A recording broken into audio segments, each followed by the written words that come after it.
Hey, everybody, welcome back to Think Business Live. I'm looking forward to talking with Annemarie Johnson. Annemarie, great to see you. Yeah, see you too. Looking forward to talking to with you about your company, Teacher2Teacher Help. You are in the business of growing readers, cultivating writers, and such soulful work empowering teachers. And today, I think we're coming out of this last year and a half specifically where teachers needed extra empowerment. It's been hard for teachers, and I think continues to be really hard. So I'm looking forward to kind of jumping in and talking to you about your company, Teacher2Teacher Help. You provide strategies, and I want to talk about the word empowerment first as we kind of kick off, because I think everybody's looking for extra empowerment these days, right? We're kind of drudging through COVID, and teachers empower so many people. So talk to me about empowerment and what that looks like from your lens. So I guess when I think about empowering teachers, I think about what my main goal is, and that is reaching students. And I started out as an elementary teacher for 15 years before moving into a role of literacy specialist consultant. And my goal always was just to grow really passionate and proficient readers and writers. And I had to do a lot of it on my own. I didn't have someone there to encourage me. I sought out mentors. I found people that helped me with that, but it wasn't just right there. And it wasn't always in quality professional development. And so when I moved into this role of being able to reach more children than the 25 or 30 in my classroom, I thought, well, how am I going to do this? I'm going to do this by providing for teachers what I never had. I want to be for them what, like that person that I sought out. So empowering them means encouraging them. It means helping them see possibilities. When you're a teacher, you are inside four walls of your classroom, and you don't even know what's happening across the hall. I heard someone say once that he came from the business world and he was in cubicles and he could hear every phone conversation. He could hear everything that people were saying. And then when he went into the classroom, he realized, I'm in here doing this all by myself.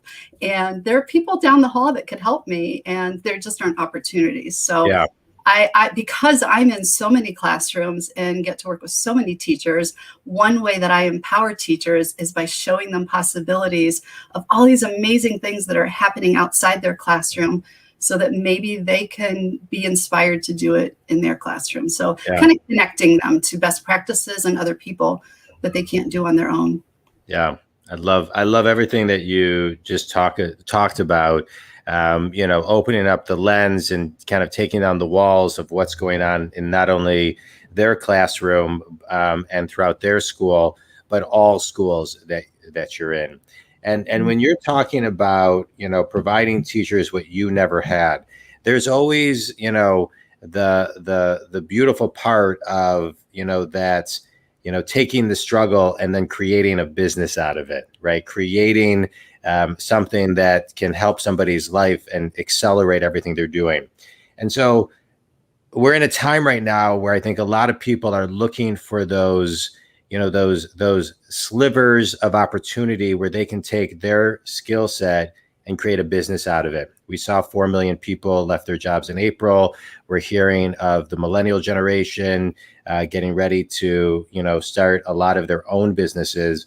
And so kind of take the Think community to kind of the sliver when you realized, hey, I wish I had this, and now I'm going to create a business providing it to others. I never set out to create a business. I still just think of myself as a teacher, and I just have a different platform now. So the business part happened to me. I didn't create it. It has just kind of evolved. So now I'm thinking about it, I think retrospectively, and thinking about, oh, wow, I really am starting a new business. Like I've been telling people, I'm in my third career right now. My first career was an elementary school teacher. My second career was a literacy consultant traveling, around the country to schools doing all face-to-face professional development. This third phase now, thank you, pandemic, really pushed me into this, is I'm still providing professional development, but I'm doing it in a completely different way. And it has forced me, encouraged me, I don't know, pushed me into turning it into a business. And so now that's been like my latest learning is I'm not a business person. How do I create a business?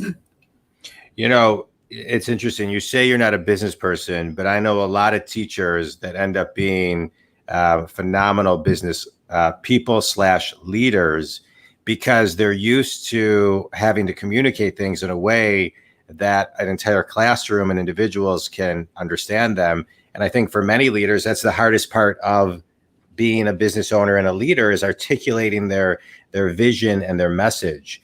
And so, your vision is very tight, right? Growing readers, cultivating writers, empowering teachers, right? Under the umbrella of your company, Teacher2Teacher Help. And so as you realized you had a business, how did you then begin to grow the business? What were those first one or two steps? Mm-hmm. Well, there was something in between those first one or two steps, because on March 11th, 2020, I was in a school planning for the next time that I was going to be in that school. And that was the last day that I was in a school for almost a year. And so when I wasn't able to be in schools anymore because I'm not an employee of a school. So I was not, even when they went back face to face, I wasn't invited back in for a while. I thought, what I do is teach. I love teaching. Maybe I could go into the business world and actually be part of a training and development, department. And I actually started looking into that. Like maybe I just need to pivot. And so in between creating this current business that I have, I was looking at doing that because I know I'm just good at teaching everything. It doesn't matter what it is. But then as I went further into it, I'm like, but that's not what my passion is. My passion, lifelong passion, has been teaching people how to read and write. And so there was that little blip of time in between. That was my first step. And so I just had to come to terms with that's not going to be what I do. I mean, maybe I will do that sometime in the future, but for right now, I thought, no, I have to go back to what I know, but mostly what I love. And so that part was actually easy then. People talk about creating online courses and all of that and how hard that is to do it. That's so easy for me. Yeah. Like the creating the courses. I mean, that's what I was doing this morning. Just spent 2 hours, creating videos for that. So now I think my challenge right now, it's how I met you, is I know what to teach. I know how to teach. I know the people. I know what they need. It's how do you create a business? And so that's still developing. Well, as you continue to build your business, and I know it's thriving, I just want to go back a little bit further and rewind a little bit to when you really knew what your passion was. I think we're in a time right now where people are really looking to find their passion. And, for me, I knew business coaching was my passion. The day when I was 18, my dad gave me a set of tape sets, The Psychology of Success. I put it on my ears. I knew I wanted to be a business coach, write books, help companies grow of all shapes and sizes. And so it's been a passion of mine forever. And so take me back, take the Think community back to where you realized, hey, this is my passion, right? Because I think everybody right now is kind of looking to get in a deeper alignment with their soul and their passion, because that's going to set the course of kind of this post-pandemic fulfillment. Yeah, that's an interesting question, because I could go back to several pivotal times, but I think if I go back the earliest, when I was 3, 4, 5 years old, I couldn't wait to learn how to read. I absolutely wanted to learn how to read. And my mom kept saying to me, when you go to school, you'll learn how to read. When you go to school, you'll learn how to read. So I had this in my mind that the day I started school, I would learn how to read.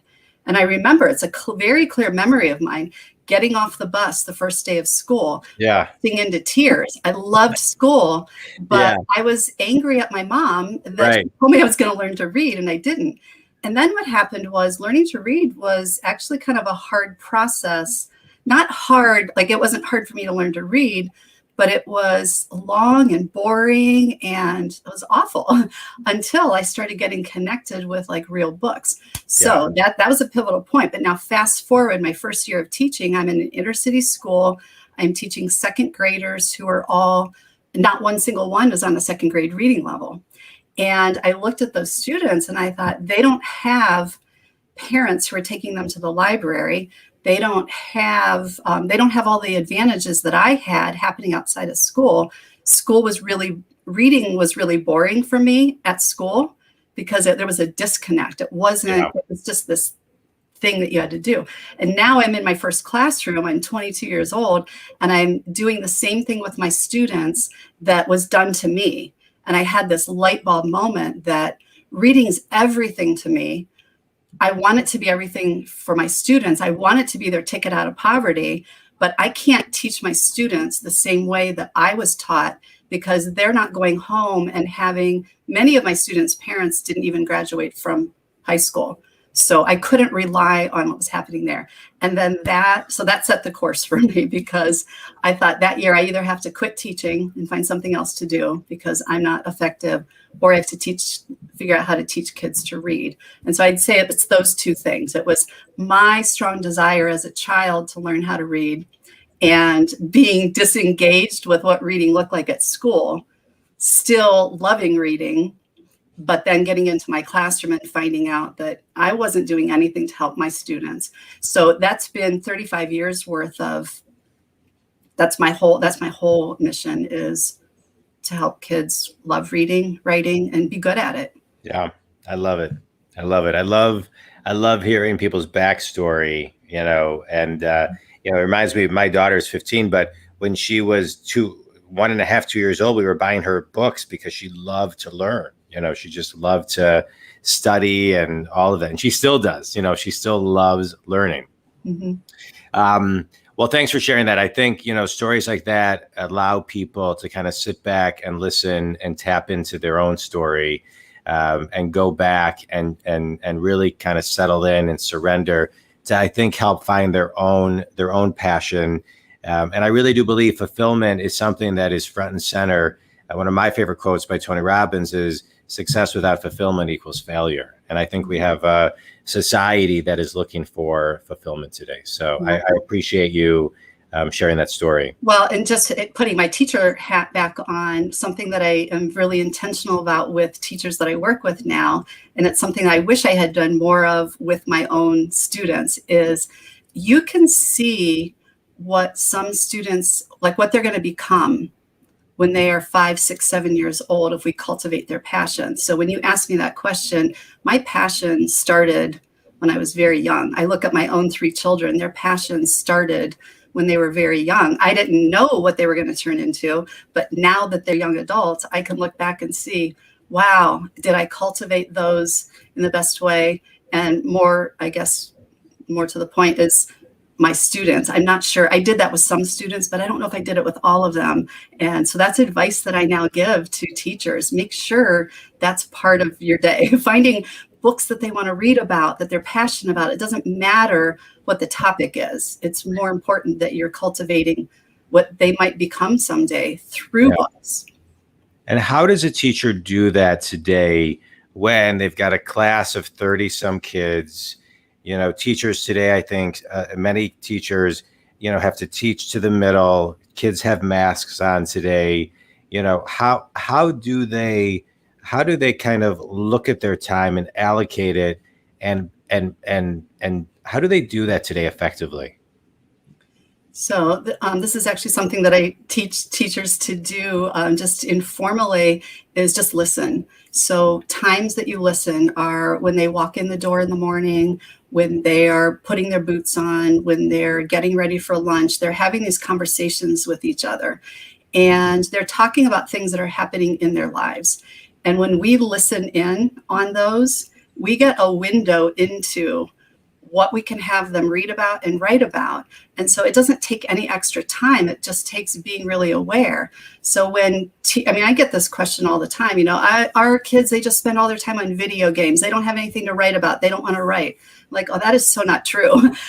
Whatever they're living, if they're living their lives, they have things that they're interested in beyond just video games. Yes, that would be what they do a lot, but everyone has stories. Everyone has things that make them sad, make them angry, make them happy.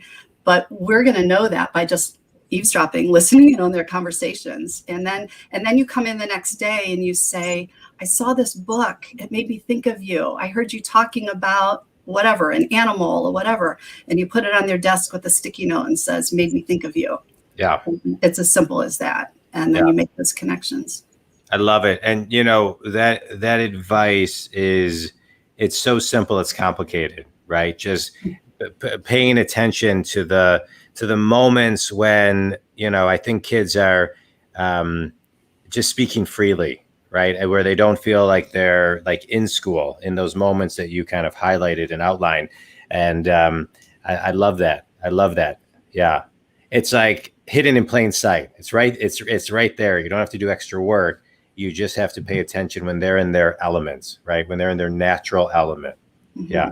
And I love that because I think it's those moments that you're talking about, which is why I think your business is so special. And as a teacher, I'm sure you were such a special teacher. In those moments, the kids don't expect you to know something about them or reach out. And I think kids are really impacted by teachers in so many ways, but specifically when they know something about them that they just didn't think they knew, and they can bring out their best in them, like you're talking about. Teachers have tremendous power. I've had amazing teachers in my life that have been so amazing. And anyway, okay. So now let's talk about your business, right? So tell everybody who your ideal clients are and what you really do for them. So, I work with elementary schools. Well, really, I have 2 colleagues now. So between the 3 of us, we focus on kindergarten through 8th grade, focusing on literacy specifically. And we provide professional development to, well, sometimes it's focusing just on reading. Sometimes it's just on writing. My favorite is when we're working on all of it through like a balanced literacy approach where we're addressing all of the components of literacy. And it used to be that I just went in and I did a 1-day seminar or a half-day seminar, or I have a couple companies that I work with and do conferences. But what we're doing now is do a lot more online professional development. And I would not have thought that I'd like that before, not for me or for the teachers, but it's actually turned into a win-win because when I go do face-to-face, I'm there for 6 hours and I leave. And if you weren't able to get substitute teachers that day and the classes weren't covered, then teachers miss it. If you have new staff members who join partway through the year or partway into a 3 or 5 year initiative, they miss out. And so what we realized was, because of having to shift the nature of our work, that by providing virtual professional development, partnered with coaching too, but providing the professional development so that they could go and watch it again and again. They can watch it year after year. They can differentiate for the different staff members who need different things. It's actually opened up a whole new world for our clients and for us. And, I got out of the classroom not on purpose, but when I did, I realized I could impact thousands of kids a year. Now, you can multiply that even more because I can only be, I'll give you an example. On January 4th, I was in 2 schools at the same time, one on Zoom live and one with pre-recorded. Yeah. Just a follow-up Q&A. And so that's many, many more students that I can impact this way. Yeah. And that's why I do this. That's the whole reason I'm doing this. I love it. The world is your classroom. And you can impact so many people with the work that you're doing. I love it. All right, Annemarie, you ready for a quick speed round? Sure. Favorite book and why? Oh my goodness. You're going to ask a literacy consultant favorite book. Gosh, I usually read like 5 to 8 books at a time. So I do the same. Yeah. So, and then it's usually like, I would say my favorite book is usually like ones that I've recently read.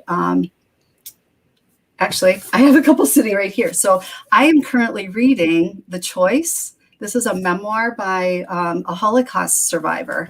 And I'm only halfway through it, but I can already tell you this is going to be one of my favorite books because the subtitle is Embrace the Possible. And it's all about making choices with, with no matter what happens in your life. But actually, you know what? I'm going to say something else. So the teacher in me is going to come out. So one thing that I talk to teachers about is their finding their home run book and then helping their students find their home run book. So my home run book, when I was in 3rd grade, I read a biography of Helen Keller. Actually, here. I know podcast people won't hear it, but you can see this. Yeah. This is my original copy of Helen Keller that I got when I was in 3rd grade. This is a home run book because after I read this book, I wanted to read more books by Helen Keller. Ran out of those books. I read about her teacher, Annie Sullivan. Then I read biographies of other like strong women. And then that turned into biographies of men. So one book propelled me into all these other books. So I always encourage people to think about like, what was your home run book? Yeah. Book by an author. So I'm going to say that one. I love it. My home run book was, I would say, Think and Grow Rich by Napoleon Hill and Seed of the Soul by Gary Zukav. Mm-hmm. And so I recently heard you talk about with another guest that Think and Grow Rich. So I just downloaded it and I've started. Oh, did you? Yeah. You'll love it. You'll love it. Her recommendation. Yeah. And I would also say the book Many Lives, Many Masters by Dr. Brian Weiss. It was a home run book for me. Mm-hmm. It was amazing. Yeah. Best piece of wisdom you've ever received? Best piece of wisdom. You know what? I don't know if this is wisdom, but I took it as wisdom. I'm thinking of 2 different things. I'll quickly share both of them. So one was my grandma. I think I've shared this with you before. When my grandma was almost 90 years old, 2 months before she died, she said to me, she like put her hand over her heart and said, "In my heart, I've never felt older than 30. Yeah. And I remember taking it. She wasn't saying that as advice, but I took it as advice. And then I have a colleague who years ago used this phrase, learning for the sake of others. Yeah. And again, it was just a phrase, but I've taken that as my own personal advice. That's what I do. I learn massive amounts of information for teachers because they don't have time to do it. And so I learn it for them and then break it down so that they can apply it. Yeah. I do the same thing as a business coach. I love that. Right. I mean, I'm addicted to studying. And so I can help my clients, give them the tips that I'm reading. Cause like you, I read like 5, 6, 7, 8 books at a time because I'm always getting nuggets. I love what you just shared. I interviewed somebody yesterday and he said something interesting. He said, you never want to be a know-it-all, but you always want to be a learn-it-all. Oh, I like that. Yeah. Yes. I liked it too. Yeah, I liked it too. So I love that. Last question, Annemarie. How can everybody, no matter what career, what business they're in, how can everybody be a better teacher? And how can everybody be a better student? Oh, okay. So I actually teach this too. So I teach this all the time. So what you need to do is spy on yourself as a learner and say, what are the steps that I've gone through to do this? And so I talk to teachers about skills versus strategies. When you're skilled at something, you don't need a strategy to help you get there. You're just skilled. You're doing it. So in order to be a really great teacher, you have to spy on what you are really skilled at and then imagine what the step-by-step strategies are. And then you break it down for your students. You recreate those step-by-steps. Yeah. So that would be my best. I love it. It doesn't matter what you're teaching and it doesn't matter what arena. I'll say yourself and then break it down. I love that. And I'm going to make one comment on that too. And then I want to there's something called the curse of knowledge. I don't know if have you heard of the curse of knowledge. It's kind of like this philosophy that, 1 through 10, sometimes people try to make everything a 10, right? Like just over explain and do too much, but really people buy and comprehend at a 1 or a 2. And so what they say is if you know a lot and you're giving people a 10, it's too much. You lose them, and you lose them actually from a 3 to a 7. Break it down step by step so it's easily digestible in that 1 or 2 space. So I just wanted to kind of frame another way for people to hear that, because I think people need, especially in today's world, people have a less attention span than a goldfish of 7 seconds. They need things broken down for them. So you take the thinking out and give them the easy, what I would call USA Today, left side of the Wall Street Journal tutorial, step by step. And it doesn't mean you're dumbing down the work. You're just making Right. the application of really big work more doable, because people get overwhelmed with seeing all of the stuff that you have to accomplish. And I guess that's a comment that I get so often is, oh, wow, I get it now. You made this and I'm excited about trying this now. But they're excited because they can see that it's possible. Yeah, I love it. I love it. This has been great. Annemarie, I appreciate it. Tell everybody again who your ideal clients are and how they can connect with you. So my ideal clients are just schools and districts that want to improve literacy for all of their students by empowering their teachers with knowledge and best practices in literacy instruction. That's great. Well, I appreciate the wisdom. I appreciate the soulful work that you're doing to help teachers and empower them to empower students and to empower so many people. The ripple effect of what you do is so huge, and I'm very grateful for it. And thank you for everything you do. Think Community, if you or anybody can use Annemarie, please reach out. Her website is teacher2teacherhelp.com. You can find her there. And any closing words, Annemarie? No, I thank you for the opportunity. This is not an arena that I ever imagined myself being in. I'm used to being in classrooms, not in the business world. So it's kind of exciting. Yeah. Well, you did great. Thanks for everything. Think Community, appreciate you all. Annemarie, thanks so much. That was great. Thank you.